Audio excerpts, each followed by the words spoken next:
Oh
lakini Mungu alitufunulia sisi kwa Roho, maana Roho huchunguza yote, hata mafungu ya Mungu.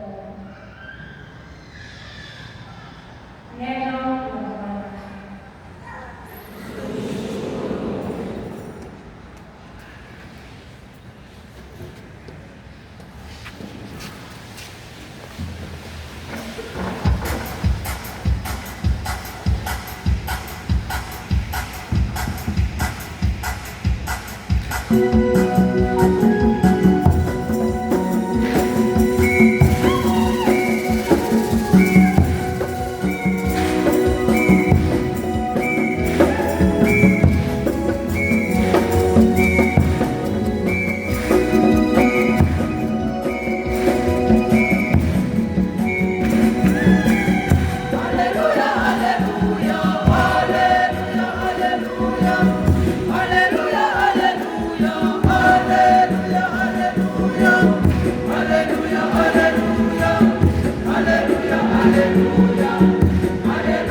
la Bwana.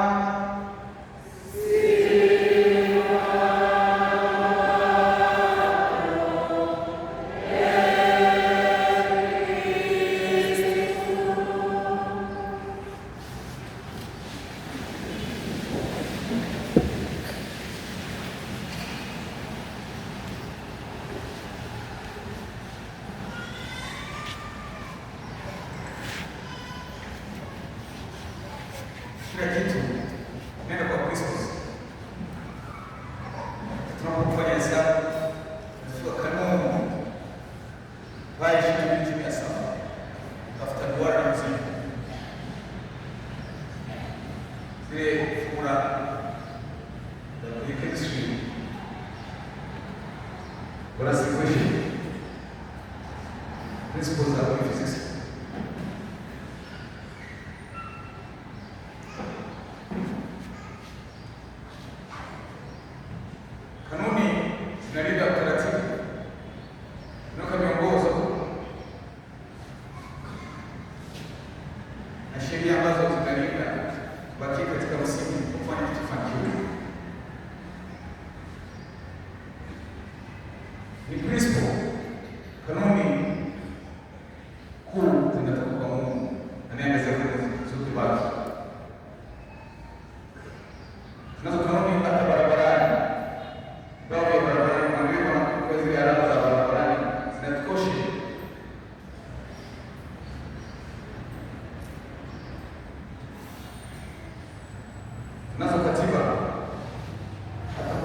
vyetu vya ujima. Hata ndani ya kila familia kuna taratibu, kila taasisi na miongozo yao. Lengo la msingi kufikia target ambayo tumekusudia, lakini sheria zote, kanuni zote, kiongozi mkuu anayeangazia ni Mungu. Sheria ambazo ziko ndani ya Mungu zinaitwa divine law, divinity, ziko ndani ya utukufu wake. Hizo divine law ambazo msingi wake chini Mungu mwenyewe, na zile kanuni zingine ni matunda ya kanuni ndani ya Mungu mwenyewe. Kuna zile principle, kuna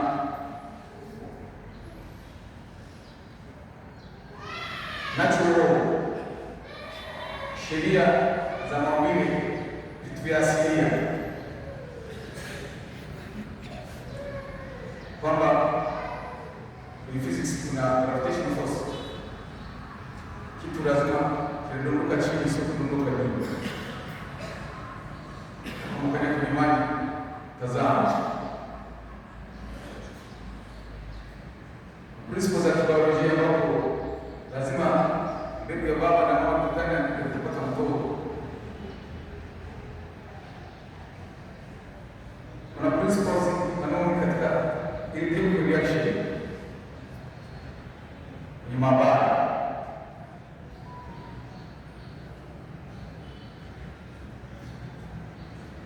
Kila jamii ina kanuni zake, masharti inayolinda maadili, zile norms of life. Wengine tunazita customary laws, tamaduni na maadili yanavyotulinda tuishi katika misingi inayofanya tuishi kiadilifu katika tamaduni na mila na desturi zetu. Kuna kanuni za kanisa ambazo ndani ya kanuni za kanisa ilitokea civil laws ambazo zinamhusu Mungu, zinahusu jamii. Civil laws, sheria tunazotambua katika masuala ya kimahakama na vitu vingine jamii. Lakini msingi wa kanuni zote ni Mungu. Lakini Mungu ambaye ndiye msingi wa kanuni zote anaweza control zile kanuni ambazo chini yake. Kwa maana unapoona Yesu ni Mungu, anataka kunywa maji anakwenda, lakini wewe huwezi kutazama. Tunaambia Yesu kwamba utatengenezaje pombe, vile fermentation process, lakini yeye anapobariki maji inakuwa ni wewe. Naingia tu na mwanamke bila kuwa mwanamke. Kanuni ambazo sisi binadamu siachane.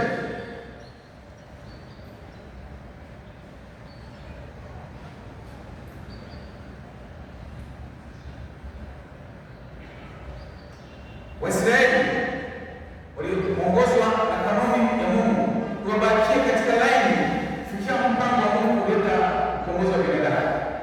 Kwa hiyo taifa, dunia nzima inachagua taifa la Israeli, ambapo kuanzia Abrahamu uzao wake watakuja kutokea kina Musa, wanakuja manabii kupeana mabatizaji. Yesu anazaliwa kumaliza kamilisha kazi ya Mungu ukombozi. Lakini hao Waisraeli walikuwa na tamaduni, mila na desturi na masharti yao ambayo Yesu anaona kwamba wale walikuwa binadamu hakuja kuwakamilisha, hajakuja kukamilisha na kutabasi, waliwekea masharti mengine ambayo sio mpango wa Mungu. Kwa kuwa wameingia kwenye makabila mbalimbali, they all have innovations, wanaleta vitu vyao jifego. Mojawapo ni kwamba Wafarisayo, ndio tunaingia kwenye darasa ambapo tunaenda kufunga. Lakini kule Agano la Kale walikuwa wanafunga mtumbusho. Wale wanafunzi wa Yesu waliona mabatizaji, nasema mbona wanafunzi waliona hawafungi, lakini Mafarisayo wanafunga? Sasa mtafungaje wakati wanaruhusu mimi kusubiri naye pamoja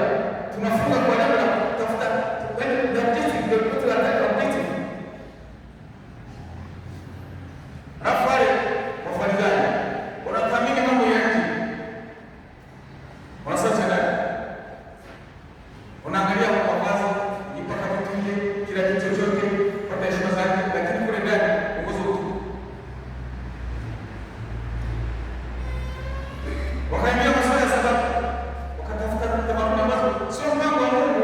Mwishowe Sabato kwa Sabato mpaka ikabidi mpango wa Mungu. Hata wageni matendo ya uumbaji ni Sabato, tuna Wasabato wawasaidie kipamoja naye. Kuna kwamba hata ukakuta Yesu anakwenda mtu siku ya Sabato, sio akasema ng'ombe akashuka dondoka mwisho. Eti sheria ni sheria gani Mungu anayesema usitende matendo ya uumbaji mpaka Sabato? Ni kwa Sabato ni Sabato ya Sabato wapi na wapi? Tusife siku hizi.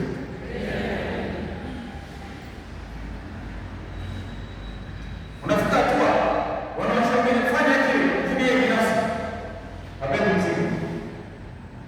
Na kama mzoma najitengeneza ndani kwa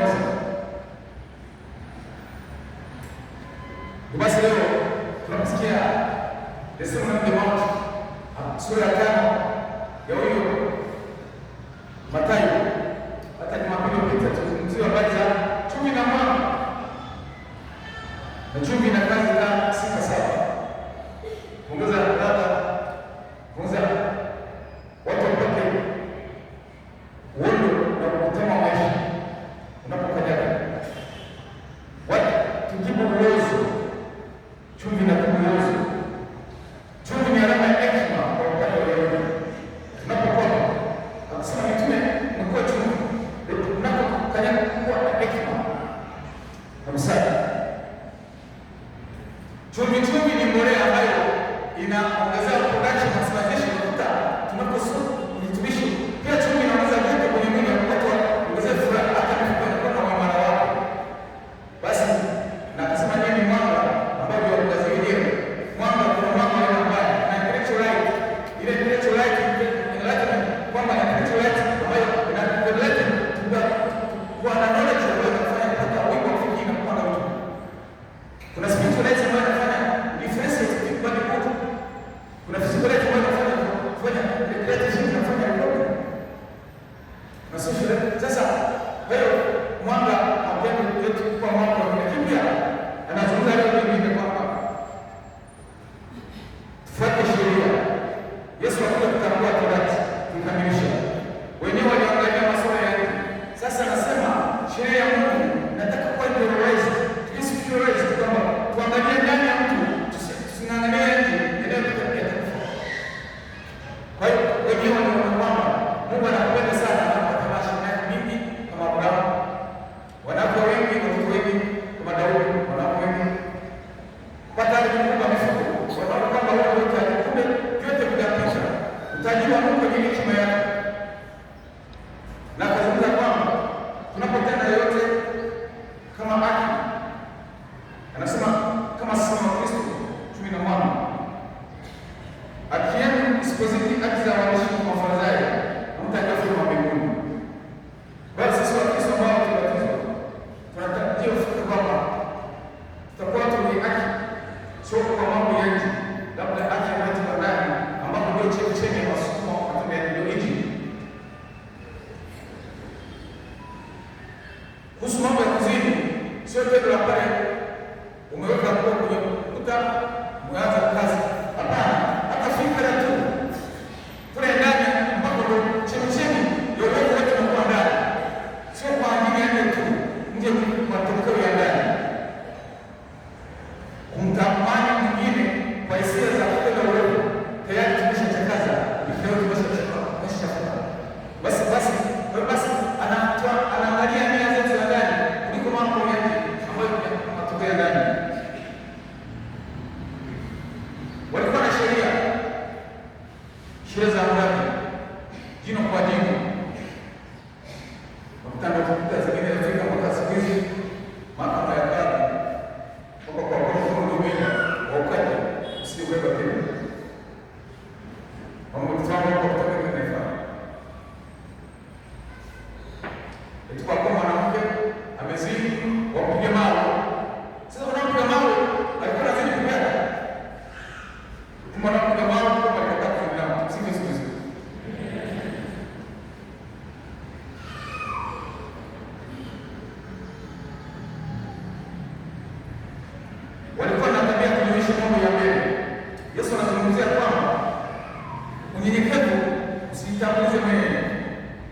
unyenyekevu na pamoja. Basi Yesu anakuja kusema kwamba amri mpya ni upendo, ambao chemchemi yake yeye anakuwa chanzo cha kutoa sadaka msalabani, tushasiwa damu. Ili upendo ndizo amri mpya, upendo kwa Mungu na jirani, ambayo ndio chemchemi ya msingi ambazo wakukuza Mungu ya kwanza mpaka ya tatu, na mtafuta Mungu ya nne mpaka ya kumi, na mtafuta jirani. Vile vile hatuko hewani kuangalia mazingira. Shukuru Mungu kwa zawadi ya kutambua Mungu anataka nini, kwamba amri mpya, amri ya upendo ambayo inagusa undani wetu, sio kutoka nje. Maisha yetu, maneno yetu, matendo yetu, chemchemi yake ni ndani. Hata maisha ya familia, kwenye ndoa, kama mtu anaweza kumpenda kwa sababu ya mambo ya nje, sio upendo wa kweli. Kwa sababu kama ni sura, maombi ni pesha, lakini upendo wa ndani na kusaidiana kule ndio unakuwa chemchemi ya maisha yetu ya ndoa.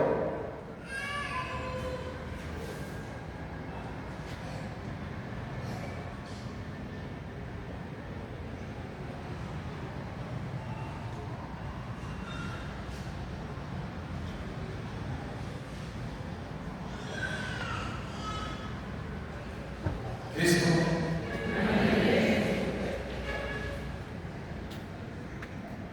wewe mwenzako kama mtu wa ndoa, unampenda mwenzako kwa sababu ya mali aliyonayo na sura. Unapenda nini? Unapenda moyo wako? Unapenda Mungu?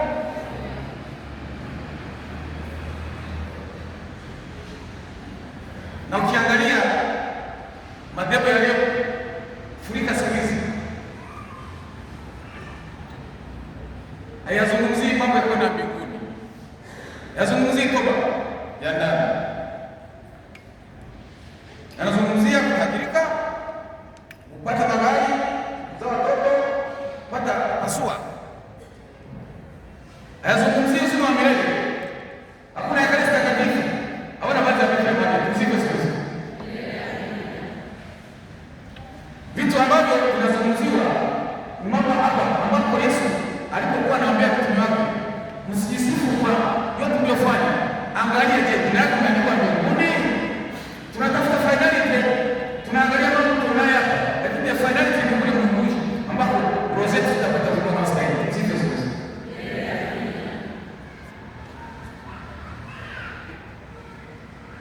Kwa utakuta kisikano ya business, ujasiriamali wa kidini, tengeza biashara na danganya toto. Sasa tutambue Afrika, hata katika values za maisha tunatafuta value ya kitu ambacho kitakustahimilisha to the last point. Tunasifia shule zimekuja siku hizi za media kulikwetu ndio mwaka wa Kodesi Tanzania. Kila siku ama mtoto wanafundishwa sifika sana kwa capacity ya brain, lakini roho zao zimekaa huko. Nashukuru shule za mission ambapo wanafanya integration kati ya akili ya mtoto na roho yake ya upendo na amani na dhamiri safi. Nashukuru wajasiriamali ambao wanafanya business zao ambazo sio hatari kwa wengine kuleta tabu, zungumzie furaha na nafasi kwa pamoja. Kwa hiyo Yesu, sheria ya Yesu ambayo sheria ya upendo ni upendo ambao ni sadaka ya kuwa tayari kumwengeka ukampatia mwingine wazazi wake. Namna gani tunaelezea upendo wetu kwa jirani? Tumeadhimisha miaka 50 ya jumuiya ndogo AMSEA. Expression yetu ya kwamba ni upendo unajieleza katika maisha ya kila siku kwa mambo madogo na kwa namna ya pekee. Kwa jumuiya ndogo nasema ni watatu kwa jina langu. Kuna ndio kwamba tumeadhimisha miaka 50 ya jumuiya yetu, tunafanya evaluation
Yesu mkali alijimega, aliposema tuaenda anashikamatika kujimega msalabani, anajimega ili kujimega kwake sadaka hiyo impendeze Mungu, tusamee dhambi, mbingu zifunguke kama dhambi aliyobaini.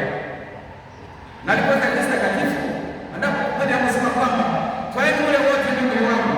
Hapo hapo Yesu anashuka kutoka mbinguni akija duniani kwa shida ya usiku.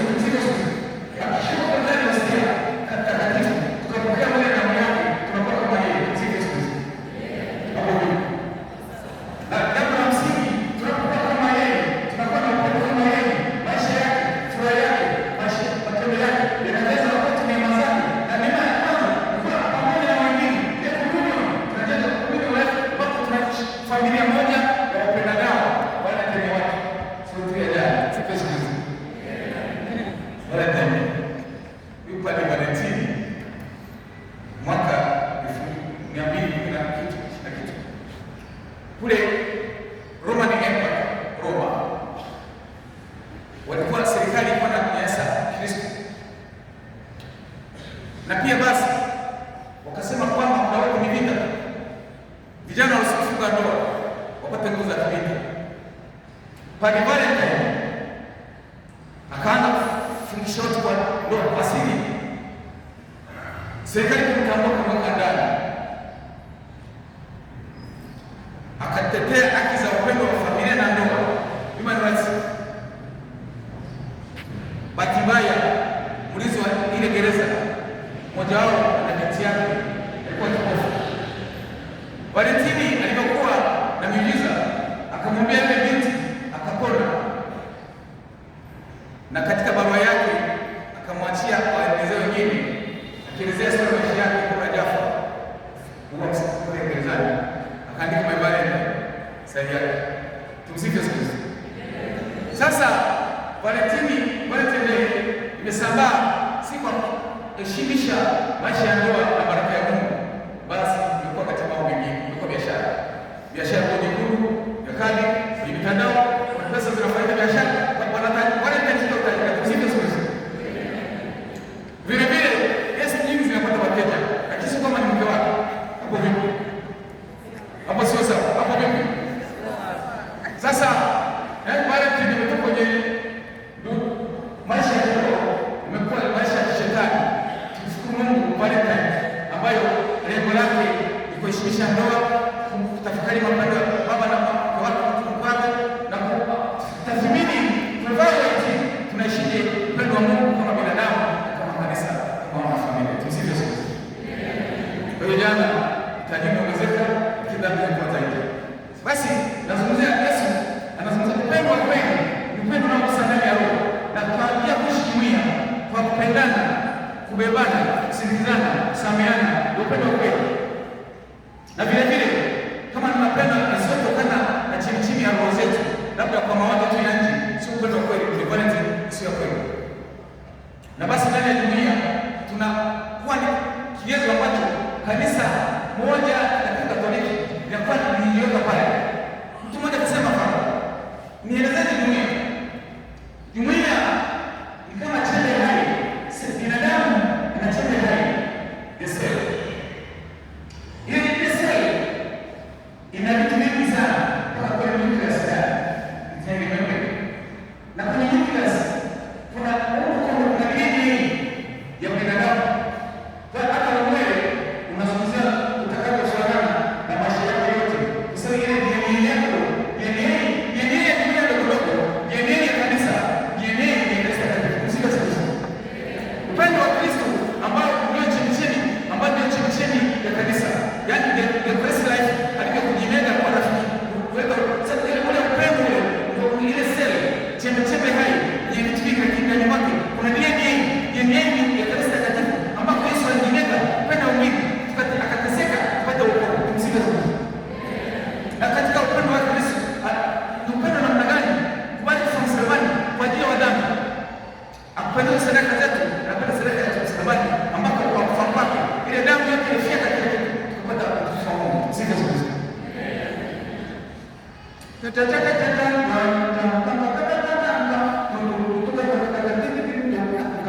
Tuendelee.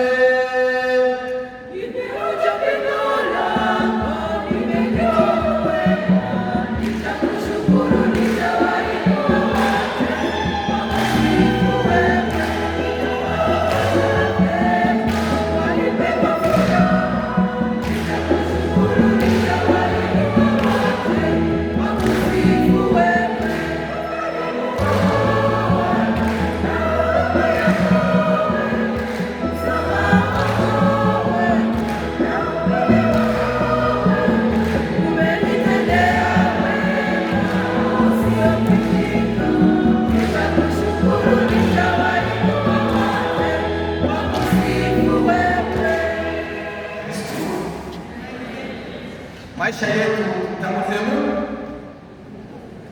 Nisema kwamba watoto kusema fara hivi noti ni pesa kubwa ikoje, kusema ina siku nyingi, tutakalika siku kutoka hapa mpaka yako kamalizana na wao sasa shilingi 20 siku umesema sema vitu vyote ni madini kama mmoja na mmoja tusike sote na utafanya yote kama mmoja atatangulia nje familia yako na mke kama hujatangulia huko nje, mzazi wa mtoto wako kama hujamtengeneza msingi kwa huko nje, utamwacha yote, lakini kukosa upendo sio.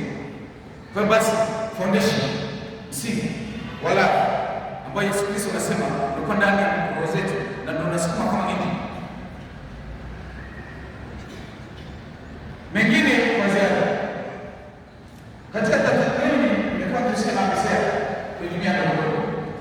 Tathmini miaka 50 ya dunia watu wanaishi kwa upendo, lakini sasa wanaishi kwa kusema pamoja, lakini kusema pamoja ile salama ni bora. Nasema sasa tuseme pamoja wala nini pendana katika biashara. Ndio kwa sababu sisi tunapokea tunasali kwenye Jumamosi tunamalizia na sasa sisi tukubwa isa tunachana kutoka tunafanya mambo kwa miaka na Nairobi. Kwa basi kana kwamba asifanye kazi afanye Yesu alikuwa tajiri kwa maskini. Alikuwa tajiri kwa maskini. Hivi watu wenye mifugo maskini. Sasa zote hizi na watu wenye viwanda kabila shule maskini. Sasa kwa chamba okay. Na vile vile kila mara shida ziwani mabadi wafufu maskini. Na vile vile analisha watu maelfu makontena ya watu na mawili maskini. Na kwa naambia kwamba taraka mbili kali zalisha tunaishi kwa sanaji watu wanaotuza riba iko kuna nani kwa shida Kristo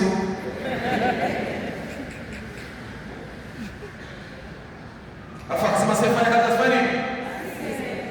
Kwa basi Yesu ambaye amekuja duniani anainua maisha ya binadamu mstari mwingi, anakusa maisha mstari mwingi inatumia kwamba tunaweza maisha bora, ndio kutoka zama za zijazo za Homo sapiens kwenye digital world. Sasa dunia ya kidijitali sio dunia ya kijinga, dunia ya progress katika social, political, economic, cultural na technology yote na kusambaa kanisa. Kwa kama tunazo fursa tutumie fursa zetu, na sasa ndani ya dunia zetu tunaposali pamoja tunaweza uchumi kama maendeleo ya fedha. Kwa sababu unakuta kwa mwingine maskini ongezea maovu mengine kwa sababu shida inaleta shida nyingine. Tumsikie Yesu. Shukuru Mungu aliyetupenda akatufungulia ukurasa. Yesu mkombozi alifungua tangu ya kwa duniani. Atuongezee tambua upendo wa Mungu kwa jirani. Na kuna sheria hata moja ambayo tunafanya kazi kama haijatanguza upendo. Tutanguza upendo wengine aje nyuma. Ndio maana hata kwa msalaba kwa shaka siku. Msalaba sasa ukoje? Uweze kuchukua msalaba kwa shaka nini? Lazima Yesu atangulie, upendo utangulie sheria kwa nyuma. Msikie sasa. Hata kwa familia yako, mko na mume wako, unakaa mtu mashahidi kwenye jamii ya watu. Unakuwa righteous, lakini unapotanguza upendo, furaha, amani, msamaha na roho kuelekea mpango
Aitikia